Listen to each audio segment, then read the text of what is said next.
Hey, Kim, it's Eric with Locals Only. How you doing? Eric, my man, how are you? I'm good. Hey, I'm right in your neighborhood. I'm going to be pulling up in just a minute in a white Mercedes. I'll see you outside. See you soon, buddy. Thanks, man.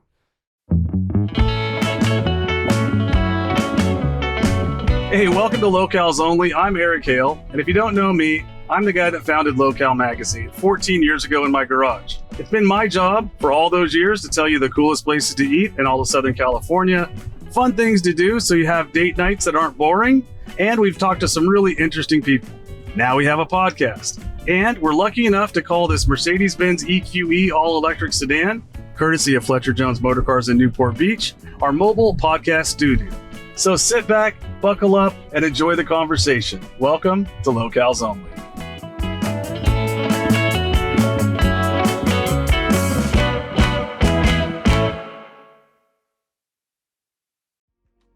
Turning right here on La Paz. There you go. I almost missed you again. You're taking your life right now in your hands. How are you? For crying out loud. What the fuck is going on? This is my house. This is your house. This is my block. Are we solo today? We are. We are solo. It's just going to be us today cruising around. What do you got on, buddy? Mad Happy sweatshirt. Very nice. Thank you very much. Here, let's take a look at that just so people can see, because we're in Altadena right now in your neighborhood. Just so people can understand, it's been a very tragic time. Yeah. In my beautiful community of Altadena. Mother Nature has no friends nor enemies. She does what she does. Yeah.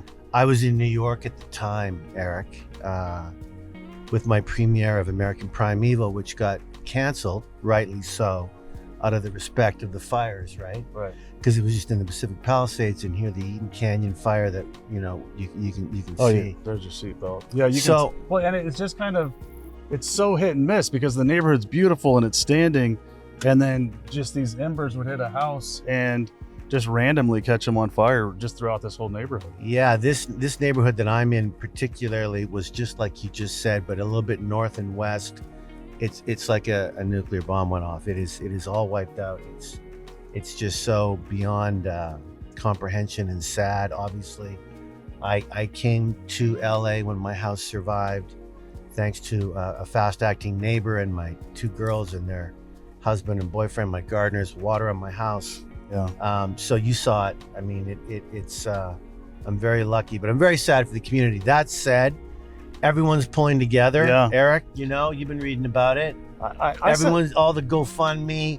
I've been out in the community 2 or 3 days in a row, giving as much as I can, and it's going to take a long time to rebuild. But we're tough up here, and there's a lot of love. I would echo that and also say that I found out a lot about how much LA has community, because a lot of times people talk about LA as not a community. We're a collection of communities. There's hundreds of these little neighborhoods, but when that happened, it was like everybody had LA on their back, right? Everybody was like, we're all LA now, whether you're in Orange County or in Santa Barbara. I felt like everybody was just here pulling, doing whatever they could, sending a toothbrush, a meal. You're so right. And in sports, you saw it. I mean, all the football games are going on. It was all dedicated to Los Angeles and the relief programs that they had going on through Red Cross and everything else. Just the awareness of it all was incredible, and I think that says a lot about the LA community. I would love to talk about everything that you have going on, because it's a lot. Like, Eric, I'm 107 years old. Look at me. I look so fucking good for how old I am. I think you might be a vampire. You might be a vampire. Am a vampire. No, there's no doubt about it. Because you're just running at full steam right now. Like, what is going on? Right, like every show you're on, the new show's coming out this in 2 months. You have another huge show coming. I know. It was. Look, it's funny because COVID, which seems like such in the rearview mirror with what we've all been through now in America and everywhere around the world. Yeah. When COVID the whole thing shut down. Right. Everything shut down. We were all living through that. Okay. And then things start to percolate a little bit. I did, the White House plumbers. Yeah. with HBO, and that was kind of an incredible time during COVID. Getting vaccinated, getting checked, getting tested every day. Woody Harrelson, Justin Theroux. I mean, what an incredible time that was. And then from there, I just haven't stopped. That's what it seems like.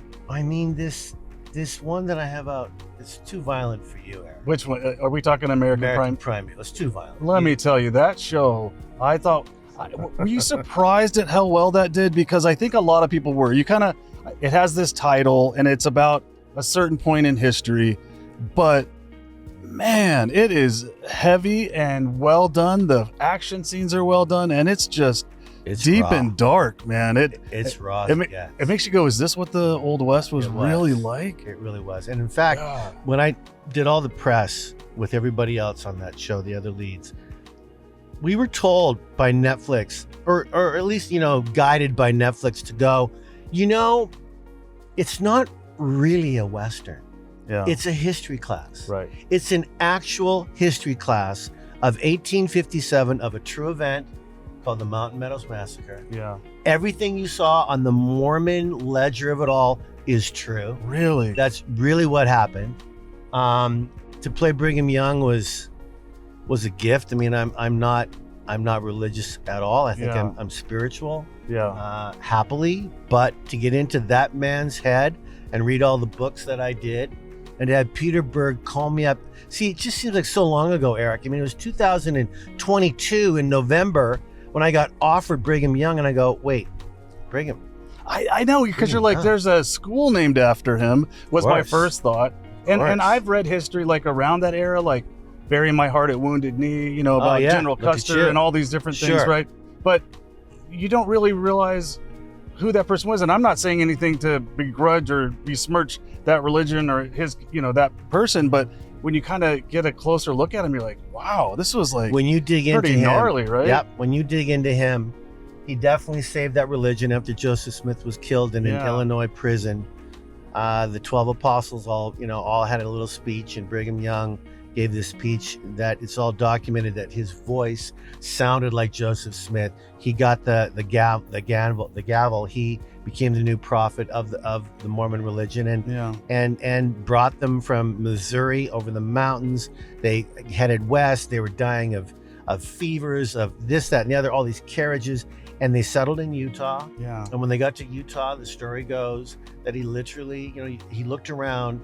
And have you been to Utah? I've been to Utah. Okay, so the mountains, stunning mountains, beautiful, but nothing was growing there. Yeah. It was a salt bed of nothingness. Right. You couldn't grow a blade of grass. Right. Brigham Young shows up with all his people he called the flock, and he shows up and he goes, this is the place. Yeah. This is where we're settling. Everyone's trying to survive.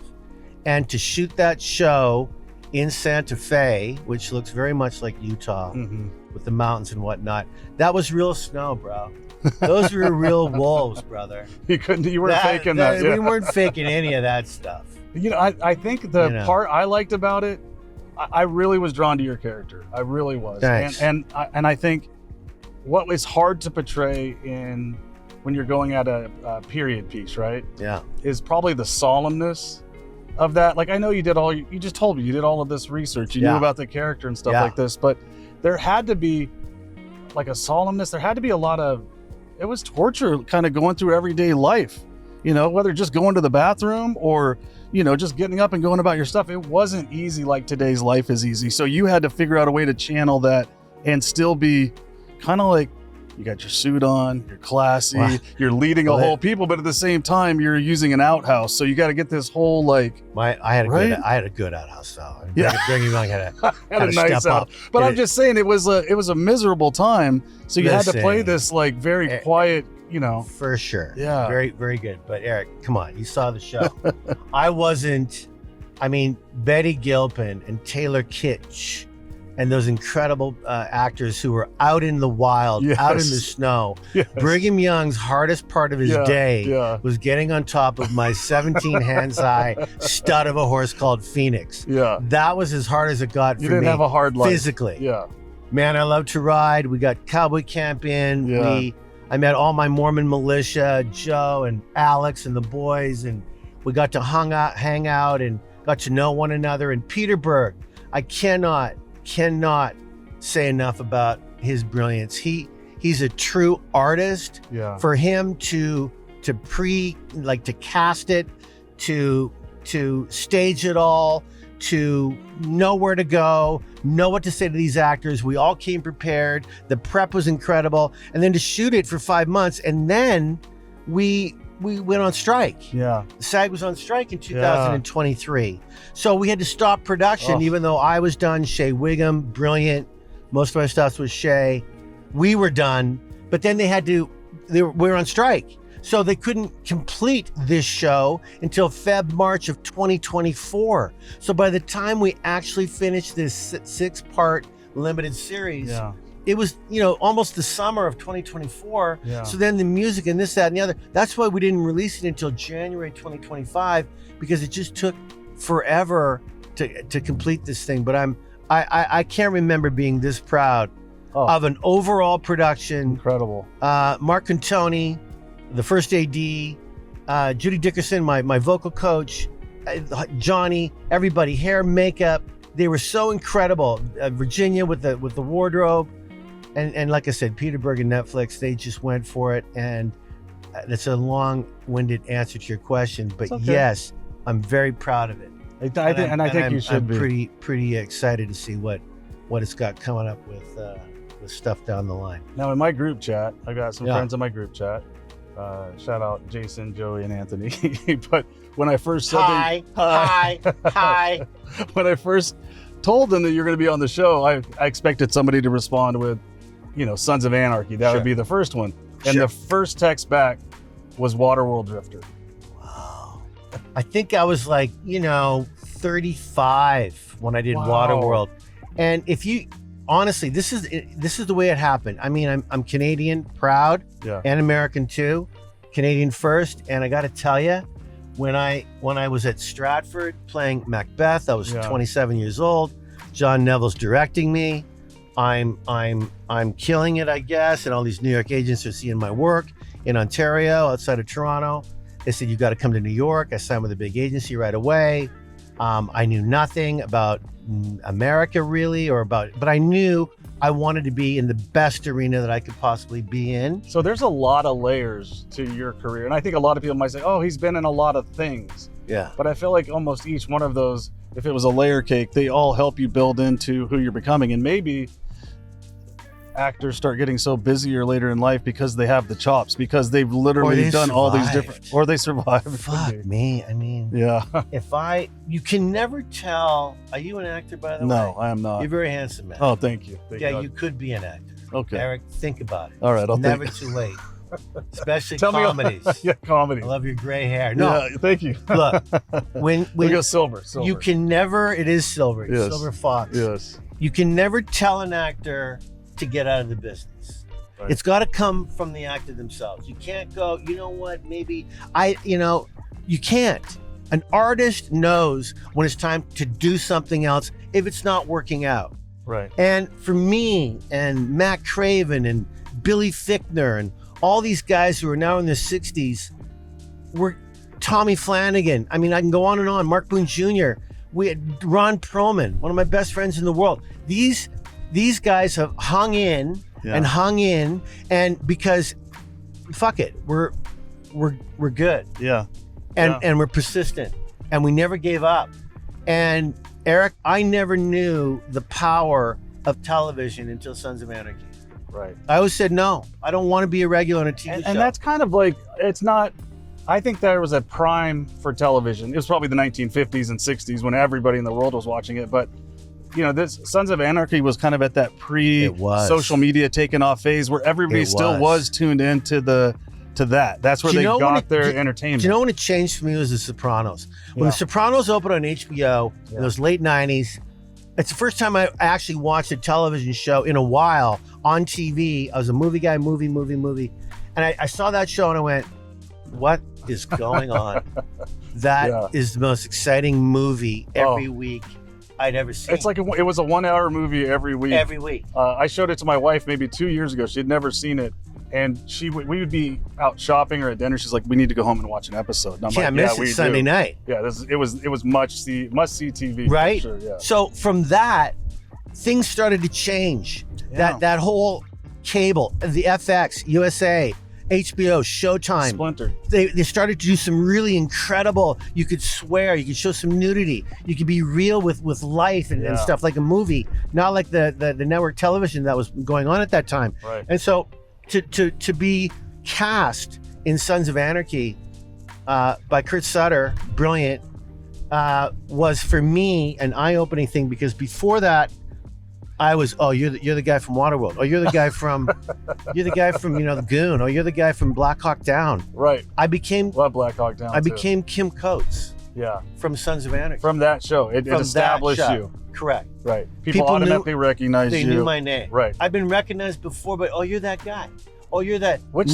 Hollywood's littered with that, right? That's 90% of the great actors on TV. You look at them and go, what's his name? His name. What's his name? But that is a show, you're right, that had the power to transform careers. It did. And they all the press back then, I'm glad you brought that up about social media. It started in 2008. Yeah. And in that 7 or 8 year period, there was 5 shows that changed television on cable. Okay. It was Sons of Anarchy, Breaking Bad, The Walking Dead, Mad Men, and Game of Thrones. Those 5 shows. Incredible. And think about it, Eric. Yeah. How different they all are. Totally different. Right?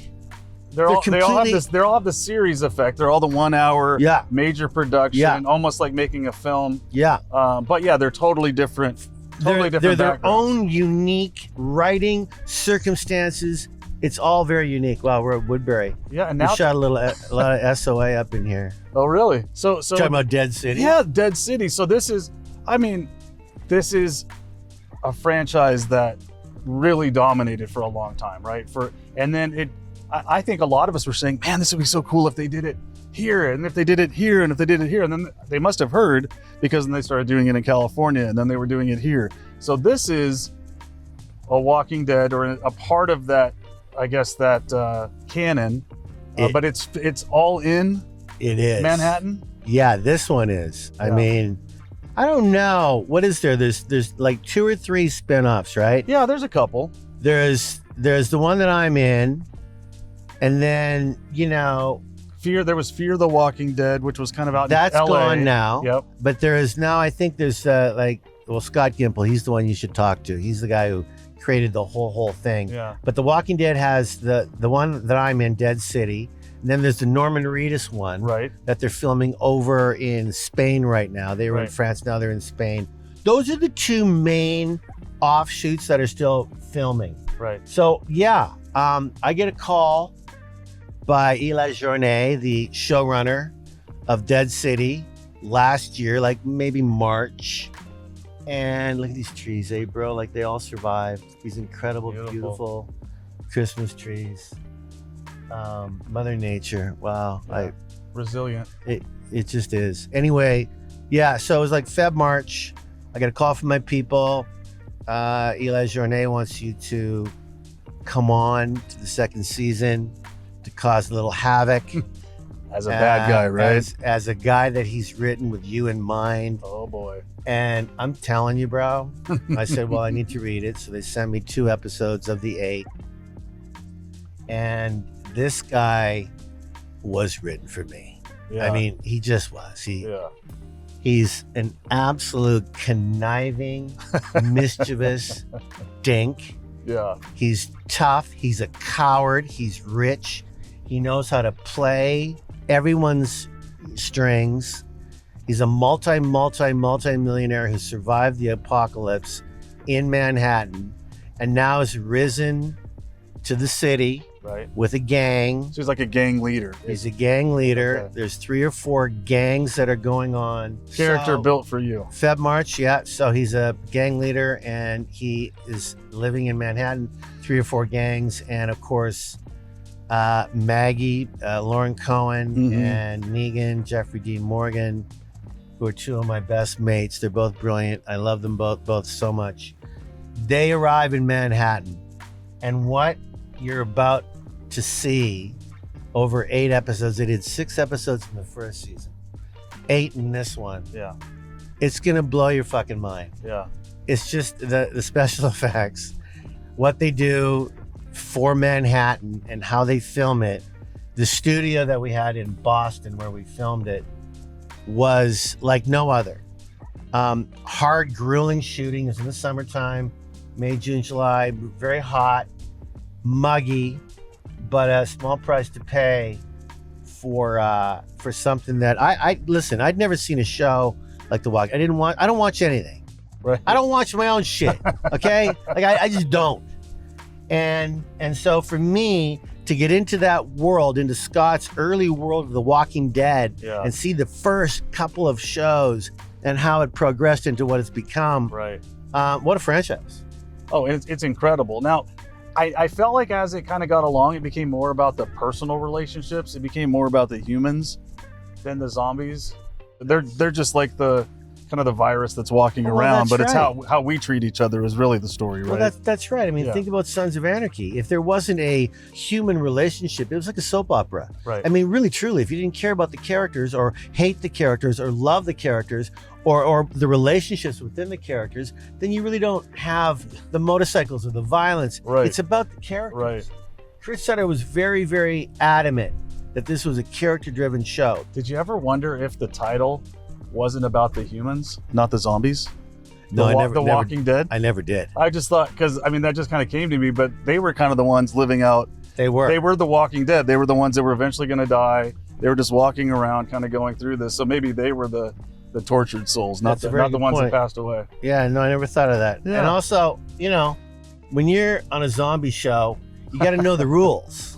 Give me the zombie rules. Well, you got to know the rules. You got to know how to kill them.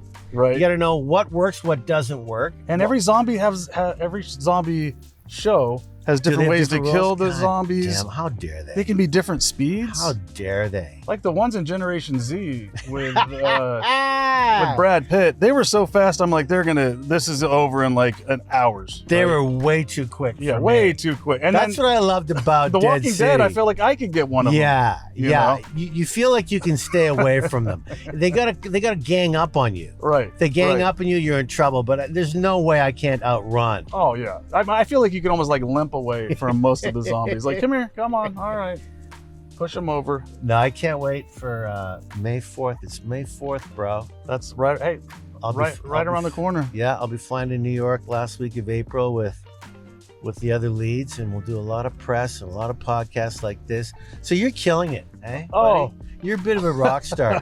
I wish. I wish. No, you're killing it. It's a very cool.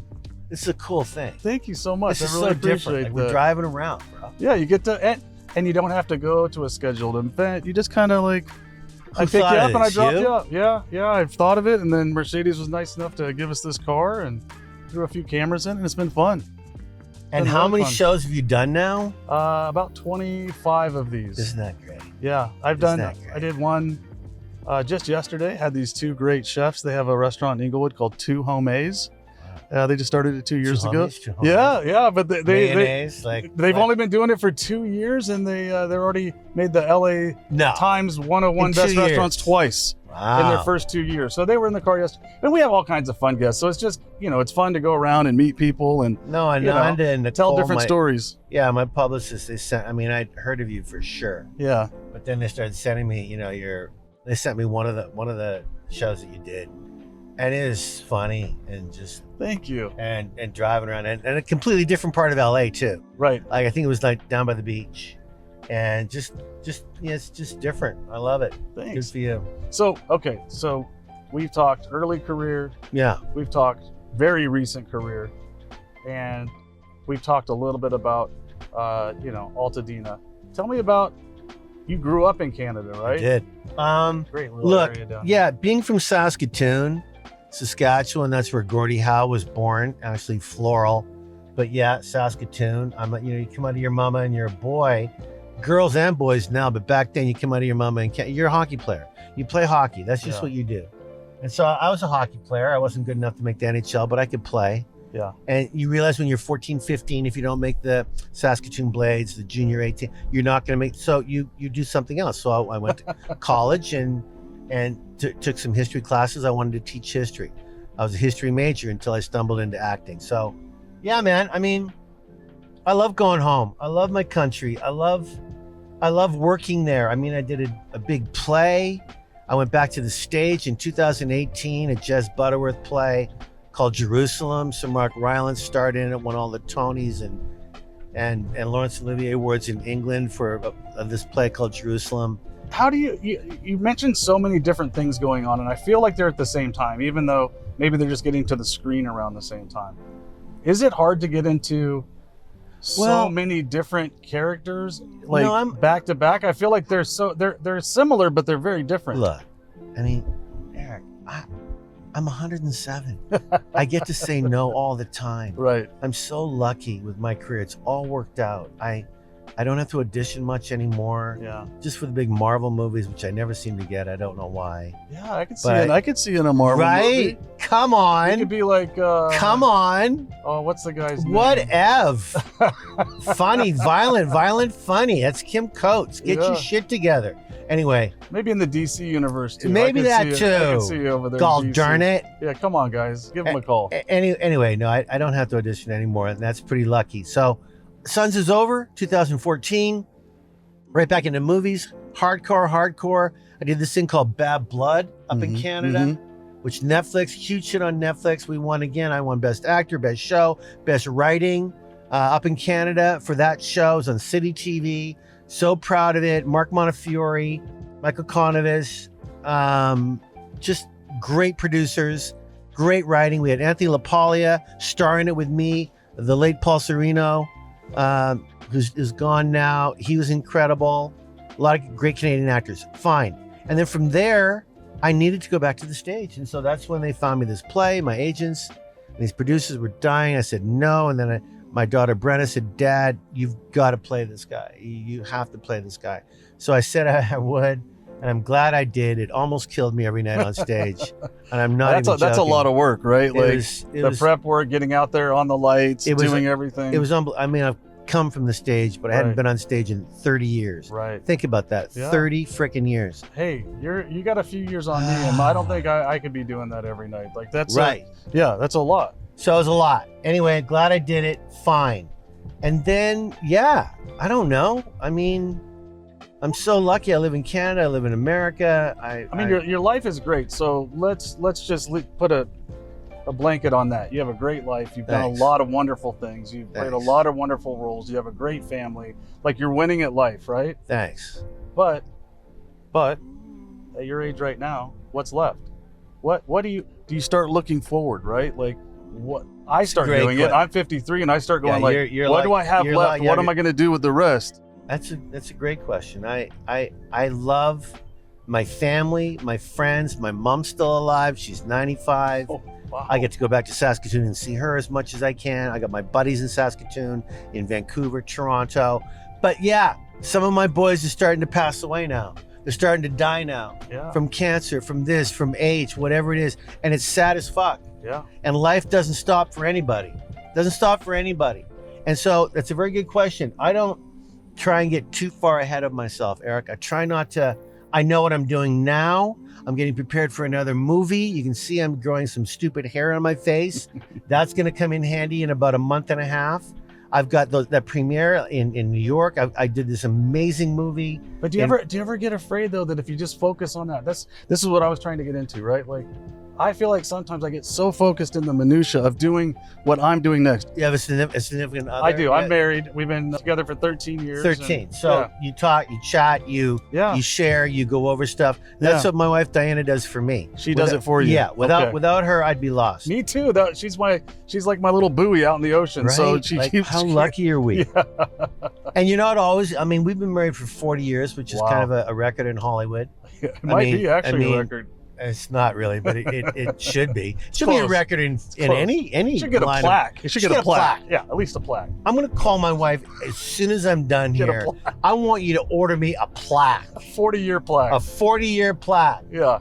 Bronze. Like a bowling trophy looking thing. Yes. Perfect. And I have a bowling ball too, so it'll go nicely together. I don't know. That's a very great question. I'm just trying to. I'm so busy. I'm just so busy and so in love with my family and my friends that I'm always going. The one thing I do worry about is not putting my feet up enough. That's one of the things that I was going for. Do you think about that?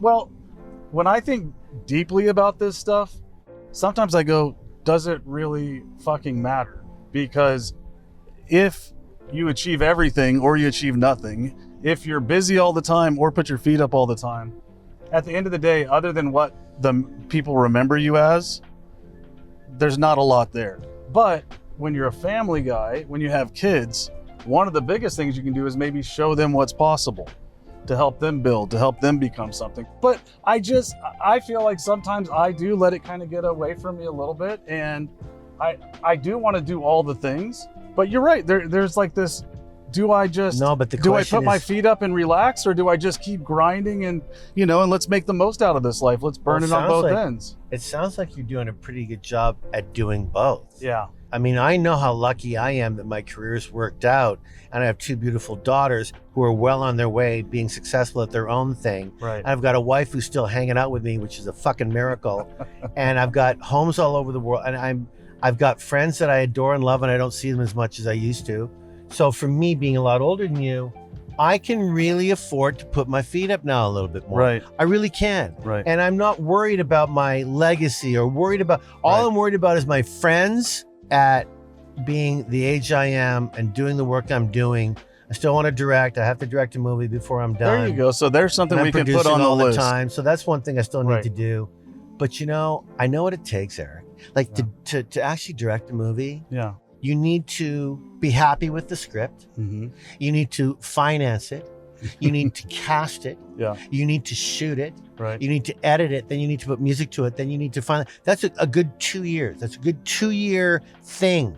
And so for me, not to stop the acting wheel, which seems to just be out of control right now in a very good way, I have to be ready to sit back from everything and focus only on directing. Hey man, like Bill Fichtner, my good buddy Bill Fichtner, my best pal, Black Hawk Down, met on Black Hawk Down. He wrote a movie for he and I to star in, and it took 7 to 10 years to finally get it going. Truly, it really did. And he co-wrote it with Kane DeVore. Love Kane up in Oregon, great writer. Those two wrote this movie called Cold Brook for Bill and I to star in. Okay, fine. Took forever. Yeah. I produced it. I found the money. Billy co-produced it for sure and directed it and starred in it. So yes, there was a lot of hats being juggled, especially by Bill. And so he did it all. But if you ask him again what it took to direct a movie, he's going to say just what I said. It's 2 to 3 years out of your life. Just have to happily, dedicate that. But you got to dedicate yourself to that. I wanted to thank you. I think it's an absolute pleasure to have you in that seat on Locales Only, Kim. Thanks. Thank you for all the compliments. No, you're you killing really boosted me. Like I feel much more handsome and successful than I did at the start of this interview. I really appreciate you being on. So thanks for joining Locales Only, and we'll see you next time. Thanks, buddy. A lot of fun.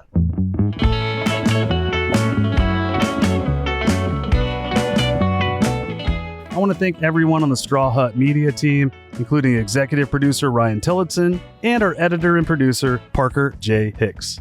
And as always, a big thank you to Fletcher Jones Motor Cars in Newport Beach for providing this beautiful Mercedes-Benz EQE to be our rolling podcast studio. Join us next time on Locales Only, where you can buckle up and go for a ride in our mobile podcast studio with some of the coolest people in Southern California.